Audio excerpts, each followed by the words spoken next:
تو آج عید میں تیار ہو جاتا ہوں، صبح اٹھ کے اور نکل جاتا ہوں، جامع مسجد سے ہوتے ہوئے سیدھی عیدگاہ کی اور چامنڈا سے ہوتے ہوئے نکل جاتا ہوں عیدگاہ کی اور عیدگاہ پہنچنے کے بعد سب سے پہلے دیکھتا ہوں کہ باہر کوئی سی گاڑی کھڑی ہے، پھر اندر چلتے ہیں عیدگاہ کی اور اندر جا کے بیٹھتے ہیں تو مولانا کا بیان چل رہا ہوتا ہے، پھر بیٹھ جاتے ہیں مولانا کا بیان سننے۔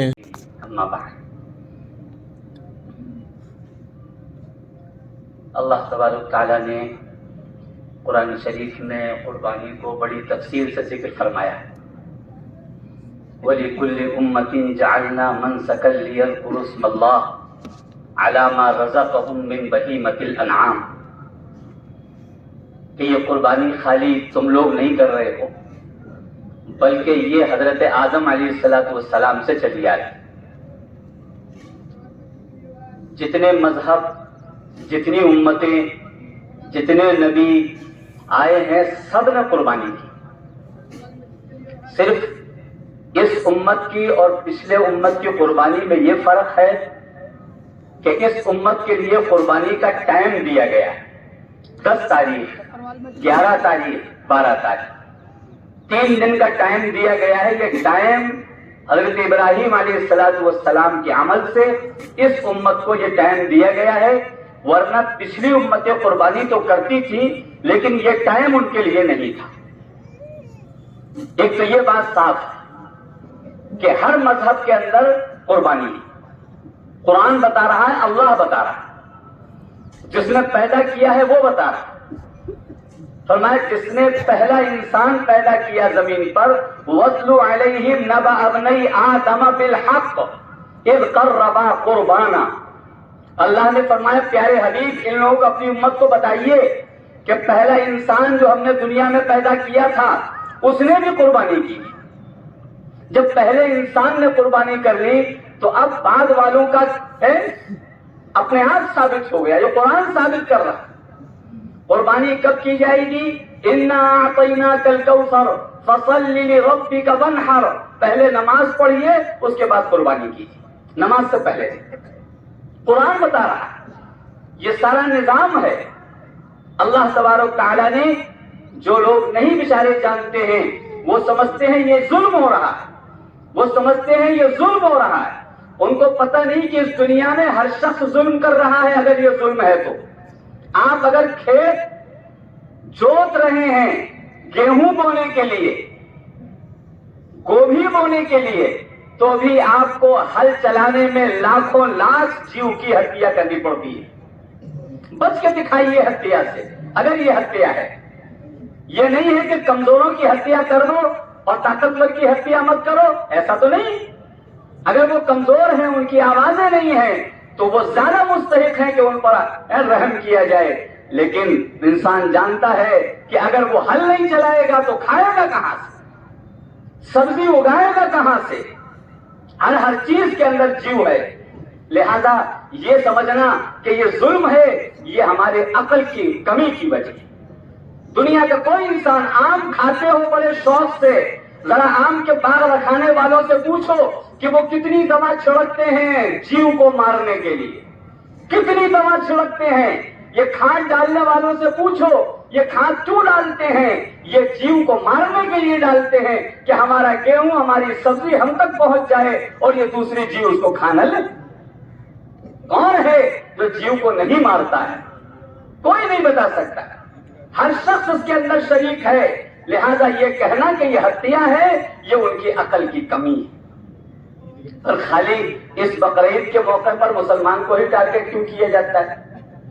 پورے سال قربانیاں ہوتی ہیں، اور جتنی اس پر بقرعید پر قربانی ہوتی ہے اس سے کہیں زیادہ ہر مہینے قربانیاں ہوتی ہیں، اور وہ فیکٹریاں مسلمانوں کی نہیں ہیں، وہ بھوچڑ خانے مسلمانوں کے نہیں ہیں، وہ سب قربانیاں کرتے ہیں۔ تو ان سے پوچھو کہ تم کاروبار کے لیے اگر قربانی کرو تو ہتیا نہیں ہے، اور ہم اللہ کو راضی کرنے کے لیے کیے تو ہتیا ہوئی؟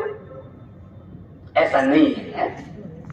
ہر آدمی کو انصاف سے فیصلہ کرنا چاہیے، دیکھ کے فیصلہ کرنا چاہیے، خالی مسلمانوں کو ٹارگٹ نہیں کرنا چاہیے۔ جو لوگ سروے کرتے ہیں، سروے کرنے والوں نے سروے لکھا ہے کہ 70% لوگ ہندوستان میں میٹ کھاتے ہیں، 70%۔ مسلمان کتنا پرسنٹ ہے؟ مسلمان تو 14%. اس 70% میں سے صرف 14% مسلمان ہے. باقی کون ہے جو میٹ کھاتے ہیں؟ ان کے پیچھے کیوں نہیں پڑا جاتا ہے؟ ان کو کیوں نہیں ہتیا کرنے والا کہا جاتا ہے؟ یہ 14% کرنے والوں کو تو ہتیا کرنے والا کہا جاتا ہے، اور باقی جو 60% ہیں ان کو کیوں نہیں کہتے ہو کہ یہ ہتیا کرتے؟ یہ سب ہماری عقل کی کمی ہے. ہم اس کو سمجھ نہیں رہے، ہم اس کو آنکھوں سے نہیں دیکھ رہے. صرف یہ معلوم ہے کہ مسلمان ایسا کرتا ہے. نہیں، مسلمان خالی نہیں کرتا، پوری دنیا کرتی ہے، اور بغیر اس کے چارہ نہیں ہے، بغیر اس کے انسان کی بزنس نہیں ہے. انسانوں کی بزنس اسی کو اوپر ٹکی ہوئی ہے. کروڑوں لوگ بزنس کرتے ہیں، چمڑے کا، لیدر کا بیگ خریدتے ہیں، لیدر کی اٹیچی خریدتے ہیں، لیدر کی بیلٹ خریدتے ہیں، لیدر کی کیا کیا چیزیں لیدر کی نہیں خریدتے ہیں. وہ سب کیا ہے؟ سب کسی سے تو ہے. سب لوگ خوشیوں کے اندر ڈھول بجاتے ہیں، شادیوں میں ڈھول بجاتے ہیں، فوج کی پریڈ میں ڈھول بجتا ہے. یہ جو ڈھول کے اوپر کھال چڑھائی جاتی ہے وہ ہماری ہتیا ہی کی تو ہے، وہ گوبھی کے پتے کی تو چڑھائی نہیں جاتی ہے. تو یہ ساری چیزیں دنیا میں ہو رہی ہیں، لیکن ٹارگیٹ صرف مسلمان بنایا جاتا ہے، صرف مسلمان کو کہا جاتا ہے. نہیں، ایسا نہیں ہے. انصاف کرو، انصاف کرو، انصاف کرو. نہیں، انصافی مت کرو. اس چیز کو سوچو، یہ اللہ کی بنائی ہوئی قربانی ہے. فرمایا کہ اس کا گوشت بیچ نہیں سکتے. کیوں نہیں بیچ سکتے؟ کہ اس گوشت کے تم مالک نہیں ہو. جس کا مالک ہوتا ہے اس کو بیچ سکتا ہے. قربانی کا گوشت بیچا نہیں جا سکتا. جس کا مالک اللہ ہے، اللہ کو ضرورت نہیں ہے گوشت کی. اللہ کہتا ہے غریبوں کو کھلاؤ، فقیروں کو کھلاؤ، جن کے یہاں نہیں ان کو کھلاؤ. یہ کھلانے کے لیے ہے، اصل چیز کو کھلانا ہے، لوگوں کا پیٹ بھرنا ہے. یہ ہے اسلام. جن علاقوں میں قربانیوں پر بین لگ گیا، وہاں کے کتوں نے انسانوں کو کھانا شروع کر دیا، انسانوں کے بچوں کو کھانا شروع کر دیا. آج بھی شہروں سے خبر آ رہی، کتوں نے بچوں کو پھاڑ دیا، انسان کو پھاڑ دیا. یہاں کے ہمارے ڈاکٹر صاحب پولیو میں آیا کرتے تھے، ایک علاقے میں ان کو کتوں نے پھاڑ کے پھینک دیا. کہاں پر؟ جہاں ان کو گوشت نہیں ملا. جب گوشت پر پابندی لگ گئی ہے، کتنے جانور گوشت کھاتے ہیں، ان سب کو تم نے بھوکا مارا ہے، اور جب بھوکا مارا ہے وہ تمہارا گوشت کھائیں گے، تم ان سے بچ نہیں پاؤ، تمہارے بچوں کو پھاڑیں گے، یہ خونخوار بن جائیں گے. یہ اللہ کا ایک نظام ہے، اس نظام کو سمجھا جائے اور اسی نظام سے چلا جائے گا تو ہم کامیابی کے ساتھ چلیں گے. اور اگر اس نظام کو نہیں سمجھ پائیں گے، اپنی عقل چلائیں گے تو ہم چوٹ کھائیں گے. اللہ تعالیٰ تھوڑے وقت میں چیزیں بتائی نہیں جا سکتی ہے. اللہ تعالیٰ اس حقیقت کو سمجھ کر ہم کو دل کھول کر قربانی کرنے کی توفیق نصیب فرمائے. ہم لوگ یہ کہتے ہیں ہم تو قربانی فرض نہیں ہے.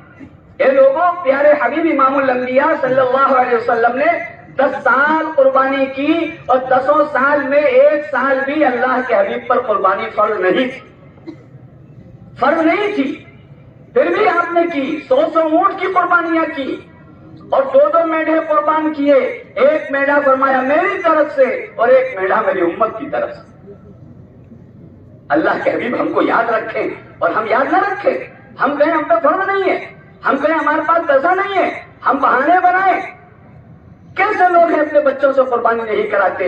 پچھلے سال کے دوبارہ میں بتایا تھا، اس سال اس کا باپ 8 سال 9 سال کے بچے کو میرے پاس ابھی 2 دن پہلے لے کر کے آیا کہ آپ نے پچھلے سال بتایا تھا کہ بچوں کو بھی بتاؤ کہ قربانی کیا چیز ہے، یہ بچے بھی قربانی کریں. وہ 8-9 سال کا بچہ آیا، اس نے کہا پورے سال چاچا نے پیسے دیے، ماما نے پیسے دیے، اماں نے پیسے دیے، اماں نے ابا نے پیسے دیے. اس نے سارے پیسے گولک میں ڈالے، اور جب گولک بھر گئی، ابھی اس نے 3 دن پہلے گولک کھولی ہے، 4000 روپیہ نکلا ہے. اس نے کہا ابا یہ قربانی میری طرف سے.